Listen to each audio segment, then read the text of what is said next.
समेस्त गोयंकार भाव भयणीक माय मोगाचो नमस्कार।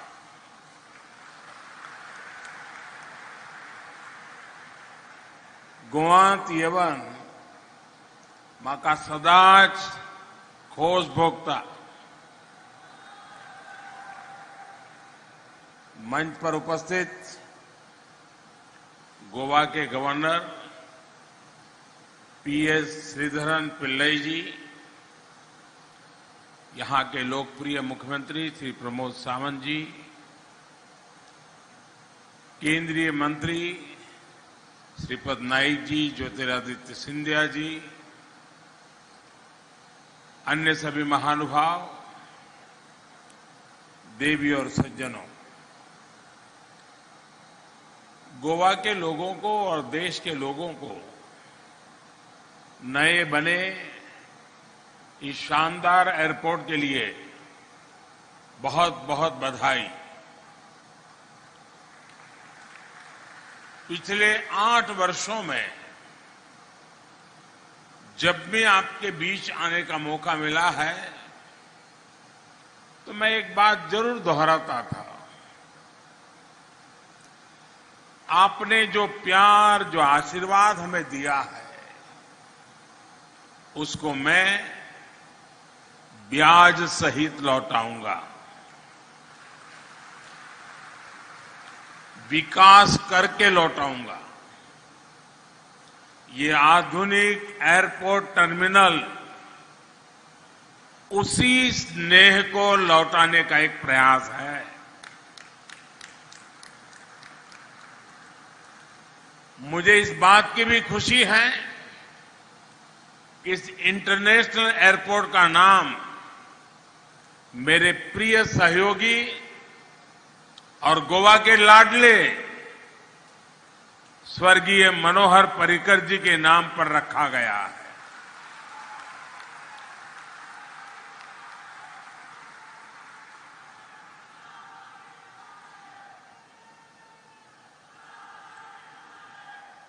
अब मनोहर इंटरनेशनल एयरपोर्ट के नाम के माध्यम से पर्रिकर जी का नाम यहां आने जाने वाले हर व्यक्ति की स्मृति में रहेगा। साथियों, हमारे देश में इंफ्रास्ट्रक्चर को लेकर दशकों तक जो अप्रोच रही, उसमें सरकारों द्वारा लोगों की जरूरत से ज्यादा वोट बैंक को प्राथमिकता दी गई। इस वजह से अक्सर ऐसी परियोजनाओं पर भी हजारों करोड़ रुपए खर्च किए गए जिनकी उतनी जरूरत ही नहीं थी। और इसी वजह से अक्सर जहां इंफ्रास्ट्रक्चर लोगों के लिए जरूरी होता था, उसे नजरअंदाज कर दिया जाता था। गोवा का ये इंटरनेशनल एयरपोर्ट इसका ही एक उदाहरण है। गोवा वासियों की नहीं, बल्कि देश भर के लोगों की ये बहुत पुरानी मांग थी कि यहां एक एयरपोर्ट से काम नहीं चल रहा है, गोवा को दूसरा एयरपोर्ट चाहिए। जब अटल बिहारी वाजपेयी जी की सरकार केंद्र में थी, तब इस एयरपोर्ट की प्लानिंग हुई थी। लेकिन अटल जी की सरकार जाने के बाद इस एयरपोर्ट के लिए बहुत कुछ नहीं किया गया। लंबे समय तक ये प्रोजेक्ट लटकता रहा। 2014 में गोवा ने विकास का डबल इंजन लगाया। हमने फिर से सारी प्रक्रियाएं तेजी से पूरी की और 6 साल पहले मैंने यहां आकर के इसकी आधारशिला रखी। बीच में कोर्ट कचहरी से लेकर महामारी तक अनेक अड़चनें आई, लेकिन इन सब के बावजूद आज ये शानदार एयरपोर्ट बनकर तैयार है। अभी यहां साल में करीब 40 लाख यात्रियों को हैंडल करने की सुविधा है। आने वाले समय में ये क्षमता 3.5 करोड़ तक पहुंच सकती है। इस एयरपोर्ट से निश्चित रूप से पर्यटन को बहुत लाभ होगा। 2 एयरपोर्ट होने से कार्गो हब के रूप में भी गोवा के लिए संभावनाएं बहुत बढ़ गई हैं। फल सब्जी से लेकर फार्मा प्रोडक्ट्स के एक्सपोर्ट को इससे बहुत बल मिलेगा। साथियों, मनोहर इंटरनेशनल एयरपोर्ट आज देश के इंफ्रास्ट्रक्चर को लेकर बदली हुई सरकारी सोच और अप्रोच का भी प्रमाण है। 2014 से पहले सरकारों का जो रवैया था, उस वजह से हवाई यात्रा एक लग्जरी के रूप में स्थापित हो गई थी। ज्यादातर इसका लाभ समृद्ध संपन्न लोग ही उठा पाते थे। पहले की सरकारों ने सोचा ही नहीं कि सामान्य जन भी, मध्यम वर्ग भी उतना ही एयर ट्रैवल करना चाहता है। इसलिए तब की सरकारें आवाजाही के तेज माध्यमों पर निवेश करने से बचती रही। एयरपोर्ट्स के विकास के लिए उतना पैसा ही नहीं खर्च किया गया। इसका नतीजा ये हुआ कि देश में एयर ट्रैवल से जुड़े इतना बड़ा पोटेंशियल होने के बावजूद भी हम उसमें पीछे रह गए, हम उसे टैप नहीं कर पाए। अब देश विकास की आधुनिक सोच के साथ काम कर रहा है, तो हम इनके नतीजे भी देख रहे हैं। साथियों, आजादी से लेकर 2014 तक देश में छोटे बड़े एयरपोर्ट सिर्फ 70 थे, 70। ज्यादातर सिर्फ बड़े शहरों में हवाई यात्रा की व्यवस्था थी। लेकिन हमने हवाई यात्रा को देश के छोटे छोटे शहरों तक पहुंचाने का बीड़ा उठाया। इसके लिए हमने 2 स्तर पर काम किया। पहला, हमने देश भर में एयरपोर्ट के नेटवर्क का विस्तार किया। दूसरा, उड़ान योजना के जरिए सामान्य मानवी को भी हवाई जहाज में उड़ने का अवसर मिला। इन प्रयासों का अभूतपूर्व परिणाम आया है। बीते 8 वर्षों में, अभी सिंधिया जी ने काफी विस्तार से बताया, बीते 8 वर्षों में देश में करीब 72 नए एयरपोर्ट तैयार किए गए हैं। अब सोचिए, आजादी के बाद 70 साल में 70 के आसपास एयरपोर्ट, और इन दिनों 7-8 साल में नए और 70 एयरपोर्ट। यानी अब भारत में एयरपोर्ट्स की संख्या 2 गुनी हो चुकी है। वर्ष 2000 में साल भर में देश में 6 करोड़ लोग हवाई यात्रा में यानी उसका लाभ लेते थे।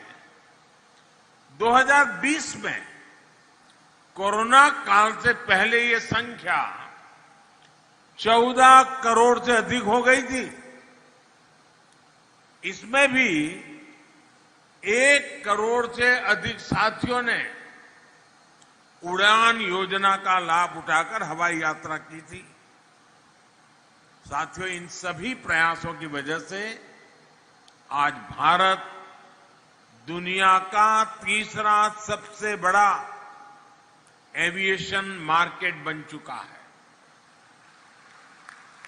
उड़ान योजना ने जिस तरह देश के मध्यम वर्ग के सपनों को पूरा किया है, वो तो वाकई किसी यूनिवर्सिटी के लिए, एकेडमिक वर्ल्ड के लिए अध्ययन का विषय है। बहुत साल नहीं हुए जब मध्यम वर्ग लंबी दूरी के लिए पहले ट्रेन का टिकट ही चेक किया करता था। अब छोटी दूरी के लिए भी पहले हवाई जहाज का रूट पता किया जाता है, उसका टिकट देखा जाता है और पहले कोशिश होती है कि हवाई जहाज से ही चला जाए। जैसे जैसे देश में एयर कनेक्टिविटी का विस्तार होता जा रहा है, हवाई यात्रा सबकी पहुंच में आती जा रही है। भाइयों और बहनों, हम अक्सर सुनते हैं कि टूरिज्म किसी भी देश की सॉफ्ट पावर को बढ़ाता है, और ये सच भी है। लेकिन ये भी उतना ही सच है कि जब किसी देश की पावर बढ़ती है तो दुनिया उसके विषय में ज्यादा जानना चाहती है। अगर उस देश में कुछ देखने के लिए है, जानने समझने के लिए है, तो दुनिया निश्चित रूप से अधिक आकर्षित होती है।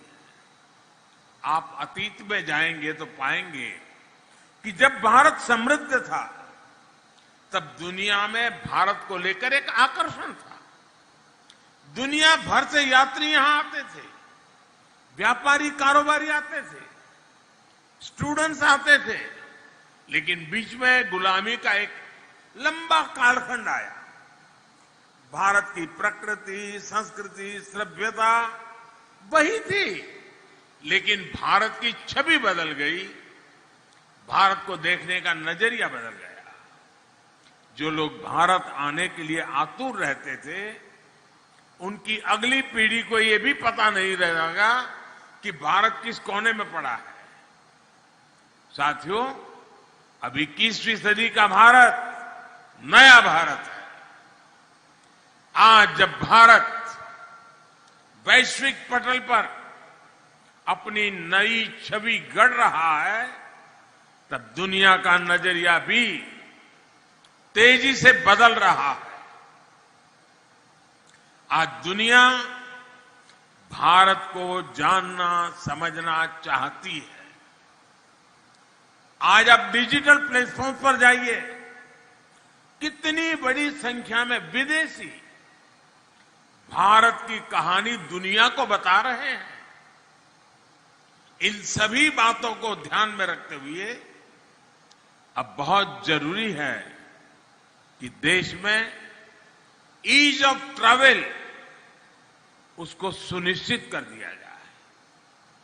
इसी सोच के साथ बीते 8 वर्षों में भारत ने ईज ऑफ ट्रैवल बढ़ाने के लिए, अपने टूरिज्म प्रोफाइल का विस्तार करने के लिए हर संभव प्रयास किए हैं।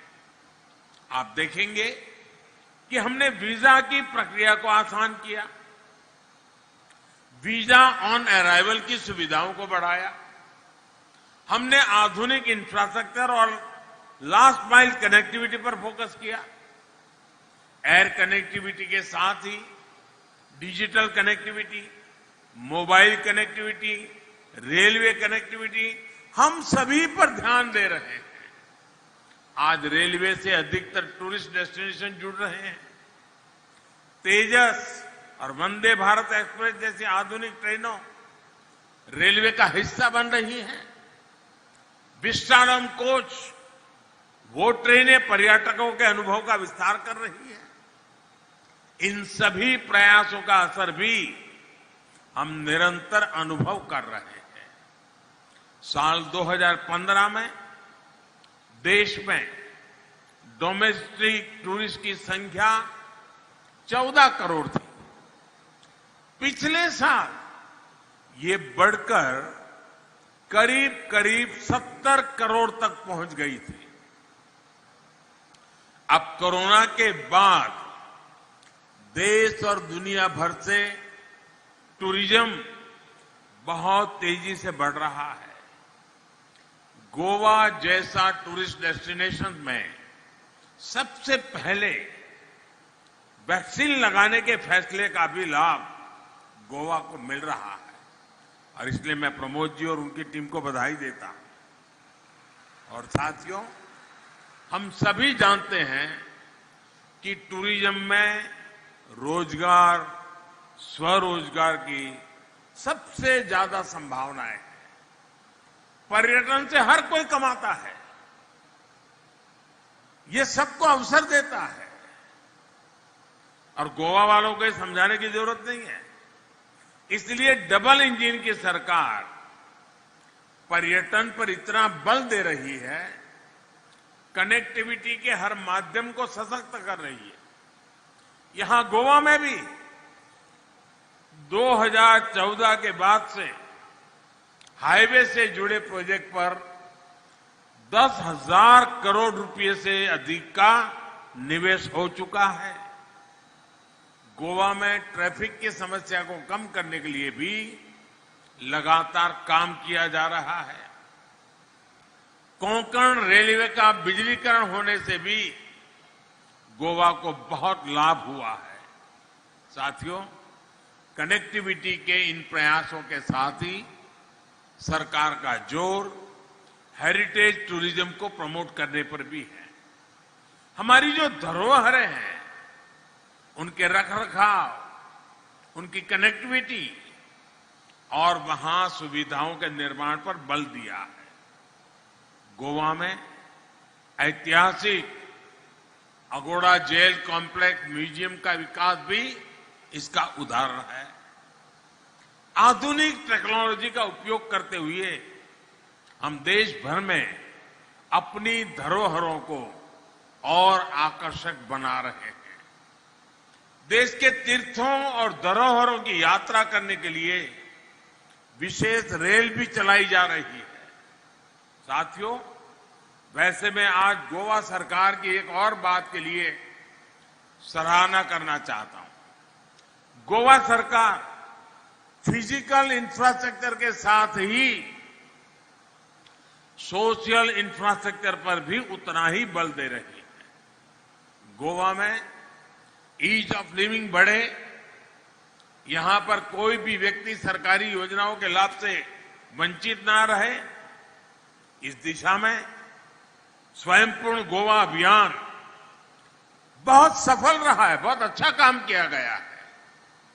गोवा आज 100% सैचुरेशन का एक बहुत उत्तम उदाहरण बना है। आप सभी ऐसे ही विकास के कार्य करते रहिए, लोगों का जीवन आसान बनाते रहिए।